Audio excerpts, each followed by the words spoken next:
Hey guys, Ron Perry here for another Proto-Review. This time for a 52-foot center depressed flat car with no load by Bachmann Industries. In today's video, we're going to take this cost-effective car and make it into a showpiece.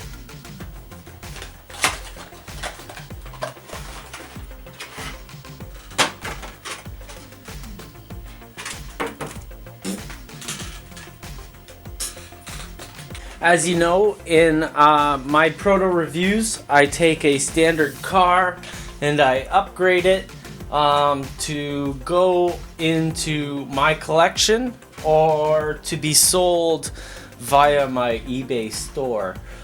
This car, I bought two of these cars. One is over on the workbench being worked on right now. On the car we have molded on detailed parts all the way around the model. We've got an extra brake wheel at the end here. It's pretty thick, however we can deal with it. We've got molded on tie down pieces, rivets, and yeah, pretty standard model. Steel wheels or metal wheels and KD couplers. We've got a what's called a Buckeye 6-wheel friction bearing truck on this car. And yeah, what I'm going to be doing is I'm going to be cutting the molded on grab irons on each side, cutting them off with a razor blade, and replacing them with wire grab irons. I'm going to paint the tie downs. I'm going to paint the rivets, or not the rivets, the bolts holding down the boards. And I'm going to give the boards a highlight of gray, and then use a liquid weathering solution to seep down into the boards and give depth throughout.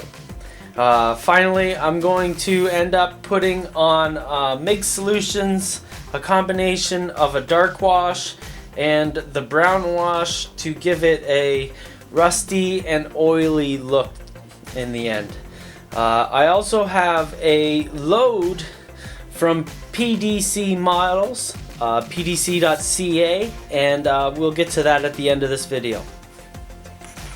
So as I mentioned before, I cut off the grab irons on the end, the molded on grab irons, and added metal grab irons and painted them safety yellow.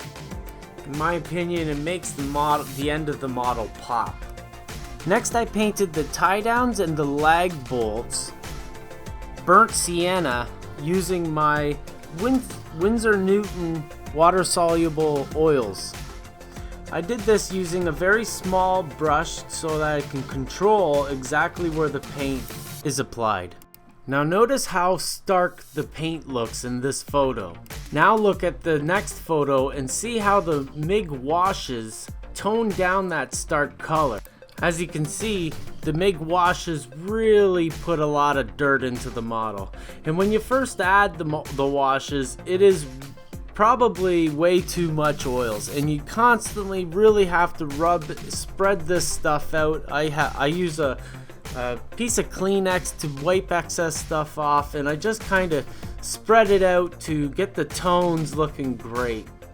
This model shows the MIG washes without the lag bolts being painted, and as you can see, painting those lag bolts may be a little difficult to get that little wee bit of paint on the end of the bolt, but it really goes a long way. As you can see, adding the paint to the lag bolts, the burnt sienna to the lag bolts with a really small brush, makes all the difference here. I bought these cars because I found this Canadian company that makes these loads for flat cars, and they look really good, so I really had to try them out. Little gratuitous drive-by here. The first load, these are from pdc.ca. This is the Extreme Load 1. It is a wire roll or some sort, and this is the Extreme Load number 2. And both of them are really nice. They're laser cut wood and card media.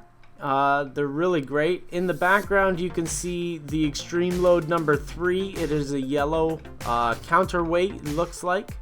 All of these structures look great, and with the nice paint and the decals, it doesn't take a lot of work to make a real masterpiece with these laser cut kits.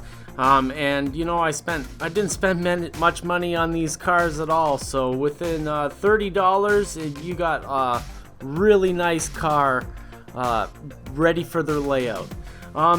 As you can see in this photo, the chain tie downs, they're sold separately. Pretty cheap, like $7 or something like that, Canadian money, so it's even you get a discount if you're American. They are slightly fragile, so as with most laser cut wood products, you got to be very careful, and this is the one part of the project that is really fragile, and you should give it a little bit of extra care while applying these. So guys, that's today's Proto-Review. I hope you enjoyed it. These are really nice kits, these PDC loads, and Bachmann, the Bachmann trains, or the Bachmann cars they're great as well. I don't know if I spent $9 on them or $15 on them, but you know, that's pretty cheap, you know, to load up your fleet. We know that the high fidelity cars, some of them are like $40 and $50. And although I am gonna buy those cars to litter throughout the layout, I'm gonna buy them over time, and they're not gonna be a big part of my purchases.